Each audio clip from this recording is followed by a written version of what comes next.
Hi, I'm Angela Wolf, fashion designer and online instructor. Today I want to show you how to upcycle your closet. Who doesn't have a jean shirt that they want to save? I'm going to show you how to do this dress right here. These are two different jean shirts. There's a little waist seam right here that I'm covering up with the belt, and you could leave the sleeves on or cut them off. This was a shirt of a harbor that we always went to on the boat, and my husband had this shirt. The sleeves were atrocious, so I thought, I got to save this. So let me show you how easy this is. The first thing you need to do is decide where your waist falls compared to the shirt. So I'm just going to show you on this dress form here. I'm going to measure from the neck all the way. See how I have a little bit of gather here? I wanted that. If you don't want that, don't worry about that. But you want to measure to exactly where your waist is. So for here, it's 18 inches. If I want to have a little fluff, I'll add an inch. And then you have to add a seam allowance. So here are the two shirts that I have. They both had a little bit of sentimental value. This shirt is a larger size than this one.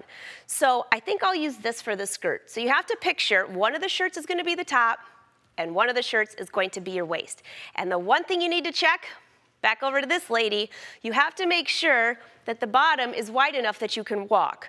Otherwise, you have to unbutton it, and then maybe you're ended up with a bathing suit cover-up. So let's get started. I think I'll use this as the skirt. And so I'm going to set this to the side for a moment, and let's start with this one. So the first thing I want to do, it was 18 inches, right? So lay out your shirt, 18 inches from the neckline, that's the exact place that we just measured, down 18 inches.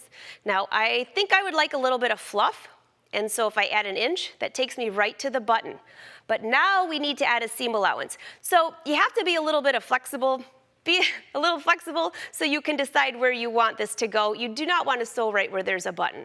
So this would actually be a better spot. So I'm just going to start here, give myself a little chalk mark, and I didn't need the rest of that tape anyways. Here we go. And it's kind of nice if you have a grid. I'm going to flip this around this way so you can see a little bit better. This cutting mat has a grid, which is really nice. What I'm going to do is line up this grid with the center front here, and then I know that my line is pretty straight all the way across. And I can use a rotary cutter because I'm doing this from the front side. I know I'm not going through any buttons.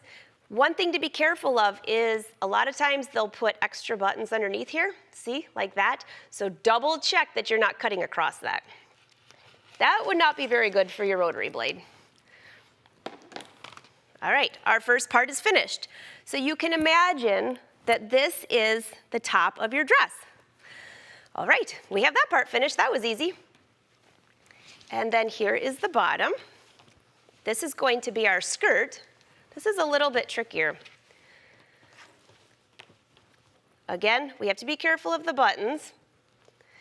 And I really don't like cutting this, like if I folded it in half. So you can measure, use some fabric marking pens to make sure that you're pretty straight on this. But all you're going to do here, and I'm not going to use the rotary cutter this time because I'm going to cut across. You have to imagine that your skirt's going to go just like this. So I'm just going to cut down. I'm cutting through the back. I'm cutting through all this in one layer. And I'm just going to cut until I get someplace down on this side seam. The key is to not have to mess with the hem again. We want to leave the hem. That looks pretty good. And what about this side?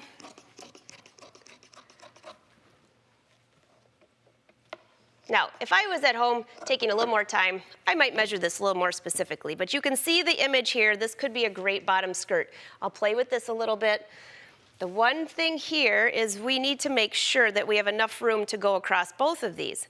So if I want to keep this embroidery, I'll just have to take in these sides a little bit. It's not a big deal. So what I'm going to do now is just cut across. I'm going to get rid of a little bit of this because this is just too narrow up here. Now, if I didn't have embroidery here, I could technically just take this down a little bit like this. The one thing now you want to make sure, though, is measure from your waist to how long you want your skirt to go. Because if you don't want to mess with the hem, which you don't want to because it looks cool, you want to measure from here up to the waist. In this case, I'm just going to try to keep the embroidery because I think it's cute. So the next thing I want to do then is to just open this side seam a little bit And I'm just going to explain what I'm going to do here before I go to the sewing machine. I think it'll be easier for you to see. I'm going to stitch, and I'll just do one side for you. You'll get the hang of it after that. I'm going to match up the center front and stitch from here to here. And then I'm going to stitch around the back, and I will end up with some excess fabric on each of these sides. And once this is stitched together, all I'm going to do is trim that off and make one nice long seam. It's really simple to do. So why don't I just start with these two pieces, take the right sides together, and it's a lot easier if you pin it when everything's laying nice and flat.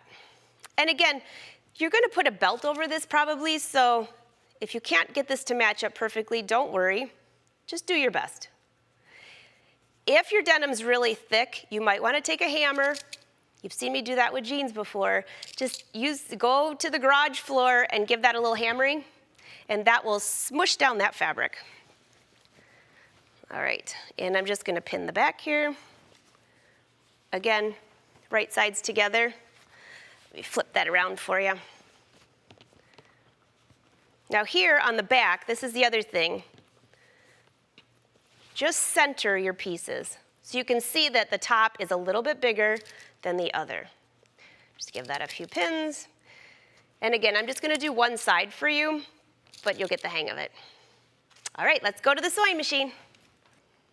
All right.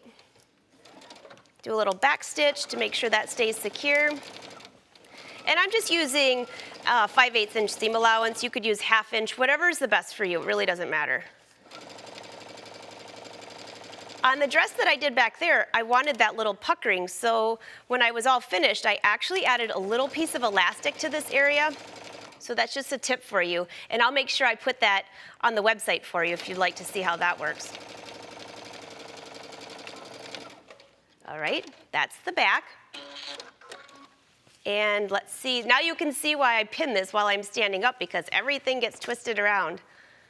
Make sure my button gets out of there.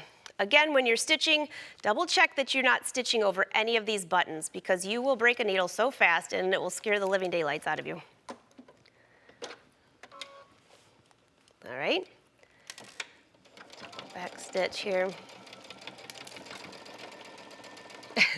I'm used to a magnetic pin cushion that's not working so well with this one. All right. Okay, and we're just about to the side. And this is the part that I wanted to mention. If they're both different sizes, it's okay, because here we have, flip this around the right way.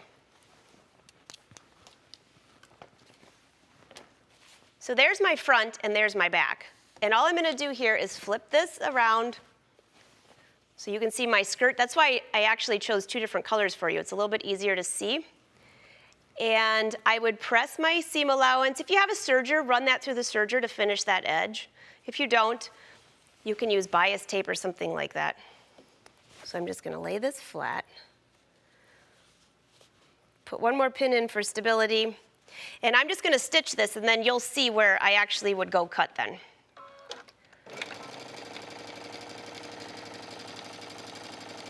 Going all the way down. So you could see this would be a great thing to do to save some shirts. Actually, my husband has some other shirts that I really like too that I might have to take and do this with. Stitch all the way down. All right. And notice how I'm just meeting where that side seam ends. I'm just going to bring this back up here and show you what this looks like. So you can see this is where I stitched everything. All I would do is go back and trim this off. And then from the right side, now we have our skirt attached to the top, and we're going to end up with a dress that looks like that. Attach a belt to it, and it's really cute. If you know me well, you know that I like to sew from scratch. So for the rest of the season, we're going to have a sew-along designing and sewing our own jean dress. Let me show you the supplies you're going to need to gather. So the first thing you need to do is choose a pattern. This was just a shirt, and I turned it into a shirt dress. And if you go to the website, you can download. I'll show you how to do that. But pick a pattern, just any type of shirt, something with buttons. It doesn't have to be a shirt dress, but if you find one, that's even better. pick out some fabric. What I chose was 100% cotton for this one. A few of these have a little bit of polyester blend in them, which means they won't wrinkle, but be sure to wash and dry your fabric first. That's really important before you cut out your pattern. So here I've cut out my pattern, and these are just a couple of the pieces. You also are gonna have to cut out interfacing. So interfacing is what is applied to the back of the cuffs, the collar band, and the collar. I usually do not interface my placket for my sleeve. During this sew along, I'm going to give you a few different tips that might help you to sew a little bit faster and get things done a little bit better than you might find in the pattern directions. You need a rotary cutter, and here's a quick tip for you. When you're applying interfacing, I just want to show you this real quick. Lift your iron up and down when you're applying that interfacing. Do not go like this because you'll end up with wrinkles. So what I want you to do is cut all of this out, get all of this ready, go to the website. You can download all the supplies that I'm using, including the threads, the needles, everything. And we're gonna follow along. So for the next episode, we're gonna go through and we're gonna sew this front placket. But before I do that, I wanna interface it, I wanna leave it sitting, and then I wanna gather everything else I have so it's all ready. This is one more little tip. Buy a little bit of extra fabric, because when you get to cutting these little pieces out, if something goes wrong or you start to sew it and you don't like it, if you just buy an extra quarter of fabric, you're good to go. So again, go to the website, download all of this, and the rest of the season we're gonna sew along this entire shirt dress. See you in the next lesson.